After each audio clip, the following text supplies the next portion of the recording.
Hello, this is Anne, and in this presentation, I'm going to be talking about one of my favorite tools to use as an educator, which is Google Forms. Google Forms is a great way to quickly collect online data.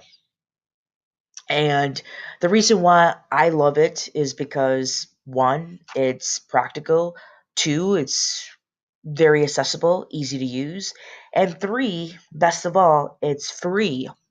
If you have a Google account, you should be able to access uh, Google Forms with all the other awesome Google products, Sheets, Docs, Gmail, etc. And so today I'm going to show you how I use Google Forms and hopefully you can connect it back to your own work line and use it uh, in your work setting. I really do think that using Google Forms can be used in education setting as well as a business setting. You can definitely use Google Forms as a survey tool for at the very beginning, also in the middle, and then at the very end of your research. Just collecting client data, customer data, any kind of data that you need to perfect your product or service. So let's take a look at Google Forms. So to get to Google Forms, you just type in this forms.google.com and it's going to take you to this page and it's pretty cool. Google Forms has an awesome template gallery. It's very diverse. So let's take a look at it. They've already made some for you, so you don't have to start from scratch, which is pretty great. Personal, they have contact information, find a time, RSVP, party time, a party invite. Work, they have event feedback, order form, job application, and then customer feedback on the bottom. And then this category is the one that I use the most, the education category. And I've used all of these. Um, a lot of times when I use Google Forms, it is for assessments, quizzes, exams, essays. And I've also used them for exit tickets and worksheets, assignments, and course evals. Let's take a look at the exit ticket. This is the template that they've already created. And an exit ticket in education is just a little note that the student writes to the teacher at the end of the lesson to kind of summarize what they learned from that particular day. So that kind of gives the teacher, me, a better understanding where the student is at in regards to their learning the material. And let's take a look at this. So the Google made this very, generic exit ticket. Before you leave class today, answer the following questions: name, email. What's one important thing that you learned in class today? Did you feel prepared for today's lesson? Why not? What would help make today's lesson more effective? So these are some okay questions. But if I really wanted to gauge my students' learning, I would probably be more specific uh, about that particular lesson. So let's just say that I taught a class on grammar and I want to make sure that kids know, you know, nouns. The lesson was on nouns. And so maybe I be more specific and kind of informally assess them. What's the difference between abstract nouns and concrete nouns?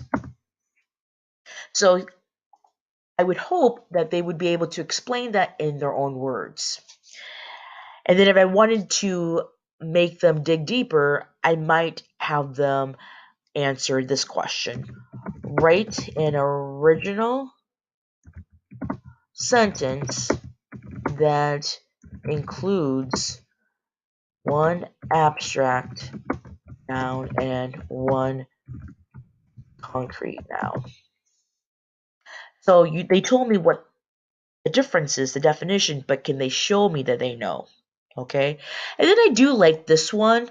Um, Normally, I would just say, what's one thing from today's lesson that you're still unsure about? And a lot of times, kids will be honest, like, hey, can you go over abstract nouns? I'm not really quite getting it. Or, they are pretty honest. So that's kind of nice. And so maybe I spend the first 5 minutes, tomorrow re explaining or reviewing abstract nouns. So this is nice. Um, I would click required because they would have to answer all the questions before they could submit it. Okay. And then I would just send it. And it's pretty cool. Like they take the ticket and you get the responses, instantly once they turn it in.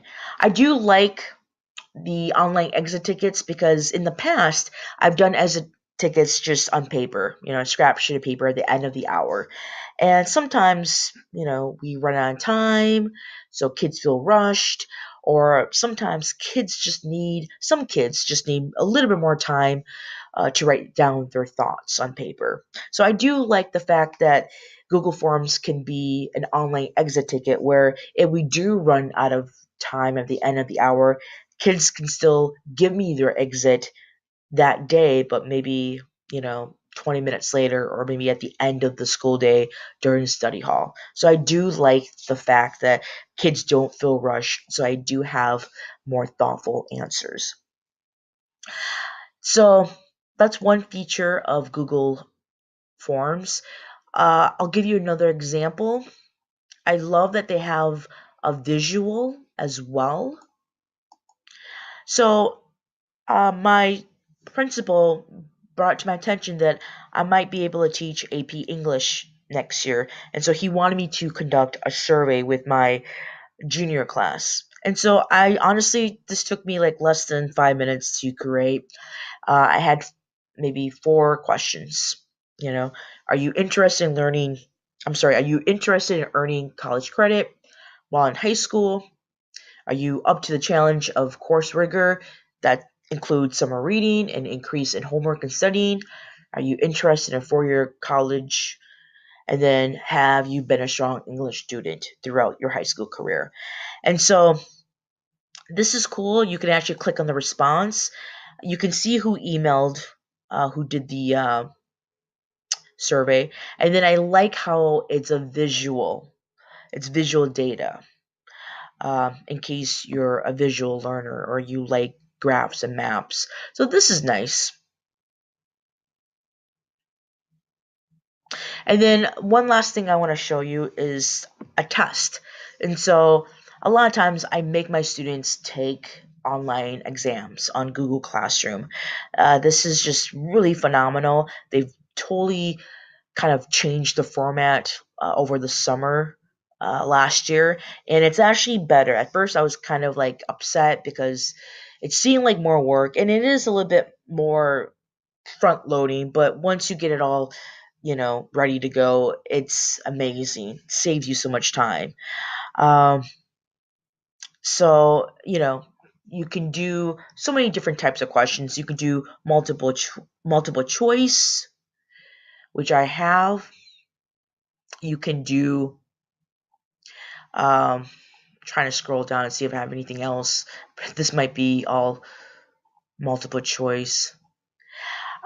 You can do essays. You can do short answers. You can do fill in the blanks. You can show a YouTube clip or a video and have them respond to it.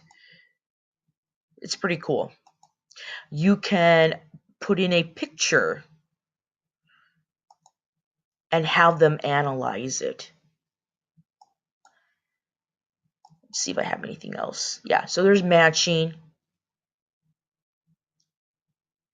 true and false. Okay. And there's also, again, a writing section, which is great. And then once they take the test, you can actually see the responses right away. It's a nice summary. It tells you the average points. Um, it shows you the questions and how many kids got it, right or wrong. Does individual scores. So if everyone like didn't do great on a question, I would have to take another look at it and see what happened there. So these are individuals. Okay. So this is nice. And there's also a spreadsheet, I believe, if you're, yeah, you can create a spreadsheet if you want to. So this is really awesome. I really do use Google Forms quite a bit. Um, it's just very easy to use, and the kids are familiar with it. It's not too complicated. And again, this is a great tool to use for collecting any kind of data, whether it's student learning or customer feedback or whatever it may be. So I really encourage everyone to at least give this a shot. It is pretty amazing how much you can do with Google Forms. And again, it's free, which is pretty incredible. So, thank you so much for listening. I hope you learned a little bit about Google Forms and have a great day.